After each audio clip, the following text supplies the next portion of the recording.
मध्य प्रदेश का एक ही जीवन से मध्य प्रदेश का एक ही जीवन दादा संघर्ष करो, हम तुम्हारे साथ हैं। जीवन दादा संघर्ष करो, हम तुम्हारे साथ। 6-7 महीना हो गया यार संघर्ष करते।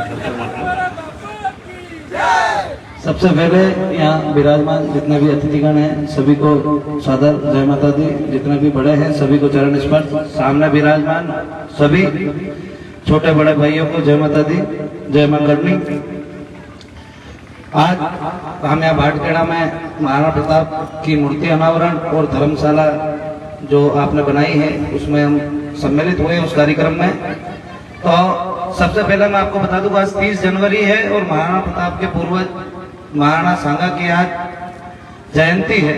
तो महाराणा सांगा की जयंती की भी आप सबको कोटि कोटि बधाई कि आज उनकी मतलब जयंती नहीं है, पुण्यतिथि है।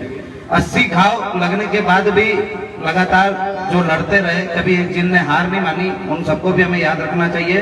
तो आप सब आगे से जब भी कोई कार्यक्रम रखे तो कम से कम उनकी तस्वीर भी हम लाए, क्योंकि हम उस वंश के हैं जो किसी को भूलते नहीं है, किसी का एहसान नहीं भूलते। और इस राष्ट्र पे सारे महापुरुषों का एहसान है कि उन लोगों ने लगातार अपने राष्ट्र के लिए लड़ाई लड़ी। और महाराणा प्रताप खाली हिंदुआ सूरत नहीं थे, राष्ट्र के गौरव थे। उन्होंने जाति भेदभाव को दूर करके पूरे राष्ट्र के लिए लड़ाई लड़ी थी, खाली हिंदुओं के लिए लड़ाई नहीं लड़ी।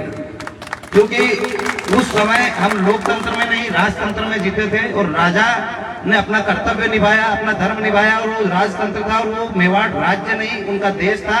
और उनने अपनी मातृभूमि के लिए, अपने राष्ट्र के लिए और अपने ध्वज के लिए हमेशा लड़ाई लड़ी और मुगलों से लगातार सामना किया। तो ऐसा नहीं था कि मुगलों से सामना किया इसका मतलब है मुसलमान उनके खिलाफ थे। उनके प्रथम सेनापति हकीम का सूरी पठान थे जो कंधे से कंधे मिलाकर महाराणा प्रताप के साथ युद्ध लड़ते रहे और वीर गति को प्राप्त हुए। तब महाराणा प्रताप के जो सेनापति थे उनने कसम खाई थी कि मैं अपनी हाथ से खड़ जो तलवार कहते थे उस तलवार को जब छोड़ूंगा जब महाराणा प्रताप को विजय दिलाऊंगा और मेवाड़ को अपने अधीनस्थ करूंगा और महाराणा को सौंपूंगा। तो वो ऐसे योद्धा थे जिनको उनकी तलवार के साथ जो जब वो वीर गति को प्राप्त हुए थे तो मात्र विश्व में एक अकेले ऐसे योद्धा है जिनको तलवार के साथ दफनाया गया था, क्योंकि उनके हाथ से उनकी तलवार भी छूटी थी। तो महाराणा प्रताप राष्ट्र के गौरव थे और राष्ट्र के लिए उन्होंने लड़ाई लड़ी। तो हम उनको जाति धर्म में न बांटते हुए उनको राष्ट्र के लिए सर्वोपरि रखे, क्योंकि राष्ट्र के लिए उन्होंने हमेशा लड़ाई लड़ी है। अपने सारे साथियों को लेकर उनके साथ भीलों की सेना भी थी।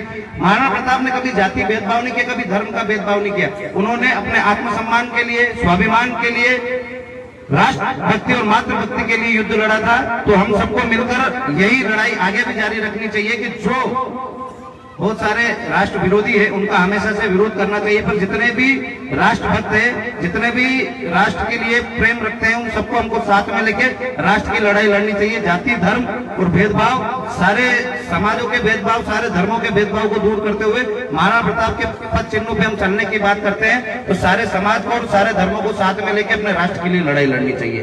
तो आप सबसे निवेदन है कि जाति भेदभाव दूर करें और महाराणा प्रताप की जब भी कई प्रतिमा लगे तो उनके इतिहास की बुक आती है वो भी कम से कम हम साथ में वितरण करें, ताकि ये देश जागरूक हो कि हम जातिवाद नहीं, हम राष्ट्रवाद करते हैं और राष्ट्र की लड़ाई लड़ते हैं। तो महाराणा प्रताप ने भी राष्ट्र की लड़ाई लड़ी थी, तो उनकी वीर गाथा, उनका बलिदान, उनका त्याग पूरे राष्ट्र को मालूम होना चाहिए और पूरे राष्ट्र को उसको पढ़ना चाहिए।